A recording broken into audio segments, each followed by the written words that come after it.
Bom dia, meu irmão, minha irmã, a paz de Jesus. Vamos partir mais uma vez o pão da palavra. No evangelho de hoje vamos ouvir assim: Jesus entrou em Cafarnaum e naquela hora um centurião veio a ele e lhe fez uma súplica: Senhor, meu servo está em casa de cama, paralítico e sofre muito. Disse-lhe Jesus: eu irei e o curarei. Conhecemos esta passagem em que o centurião vai dizer: Senhor, eu não sou digno que entres em minha casa, mas dize somente uma palavra. Então, Jesus vai à casa deste homem que não era um hebreu, não era um israelita, era um centurião romano, era um pagão. Entretanto, a gente sabe, lendo o Evangelho de Mateus, que esse homem era próximo a Israel, próximo aos hebreus. Havia feito obras de caridade em relação aos hebreus. Jesus, nós sabemos de suas próprias palavras, veio para buscar, para salvar as ovelhas perdidas da casa de Israel. Entretanto, a missão de Jesus, ainda que a prioridade sua, e assim o foi durante todo o seu tempo, era andar sempre a pronunciar, a anunciar a boa nova do Evangelho aos hebreus, Jesus não exclui os demais povos. Essa não exclusão das demais nações, dos demais povos, incluindo os pagãos, é presente até mesmo na encarnação do Filho de Deus. Nós estamos começando o nosso caminho de advento, vamos celebrar o Natal. Ora, quem veio visitar o menino Deus? Os pastores, certamente hebreus, daquele lugar, daquela zona, daquele lugar que estava lá. Mas quem veio depois? Quem nós recordamos no dia 6 de janeiro? Os reis magos, os magos do Oriente, que seguindo as estrelas encontraram o sol de justiça, que seguindo os astros que passam encontraram aquele que é eterno. Entende?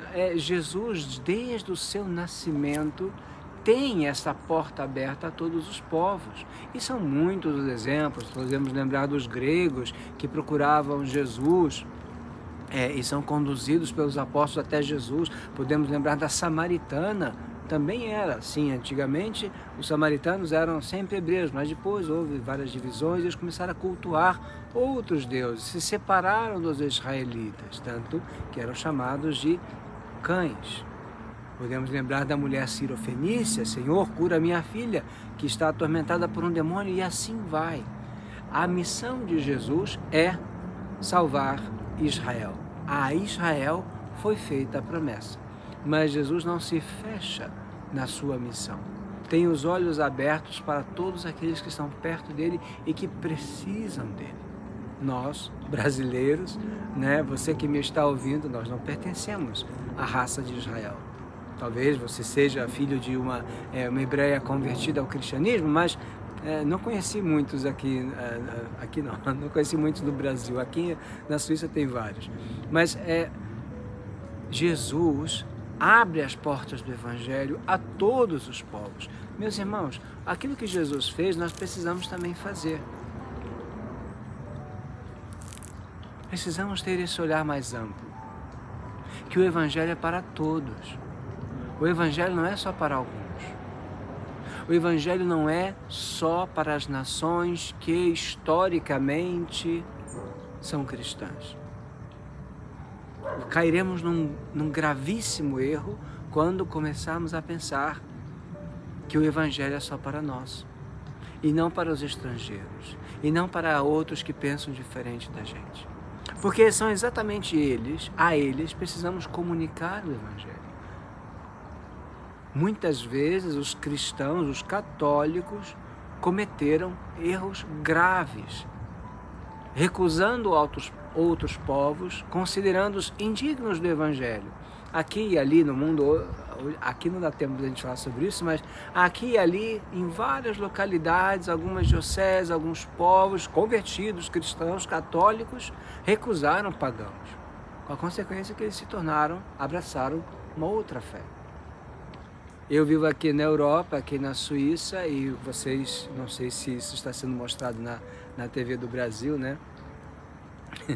mas temos muitos problemas aqui.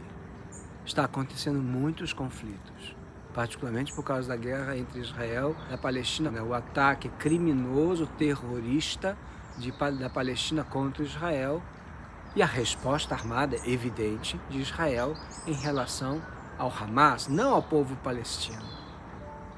O povo palestino sofre como sofre também o povo que mora na favela. Quem é do Rio de Janeiro sabe exatamente o que acontece.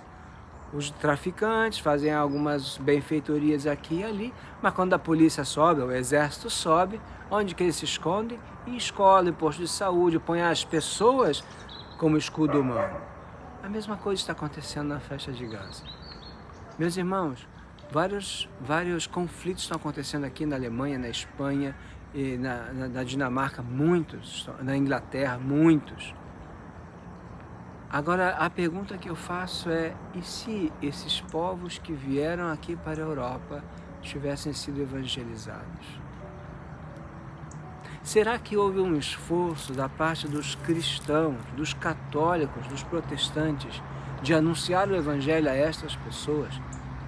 Sabemos que é difícil evangelizar as pessoas que vêm da cultura islâmica, mas é possível. É possível. Porque o evangelho é mais forte. A palavra de Deus tem poder. Mas será que não houve uma negligência da nossa parte aqui no continente europeu? O que está acontecendo hoje no continente europeu, meus irmãos, deve servir de exemplo para nós no Brasil. Precisamos nos unir. Todos aqueles que creem no Cristo crucificado, todos aqueles que creem no Senhor ressuscitado, todos aqueles que creem em Jesus como Senhor da história, Senhor da humanidade, católicos, protestantes tradicionais, evangélicos, pentecostais, nós precisamos nos unir em torno a Cristo para fazer do Brasil, da terra de Santa Cruz,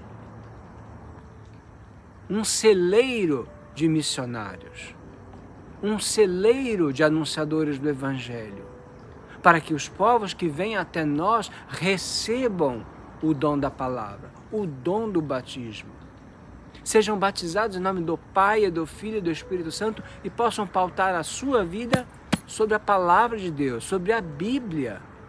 Precisamos, meus irmãos, precisamos ir além, assim como Jesus.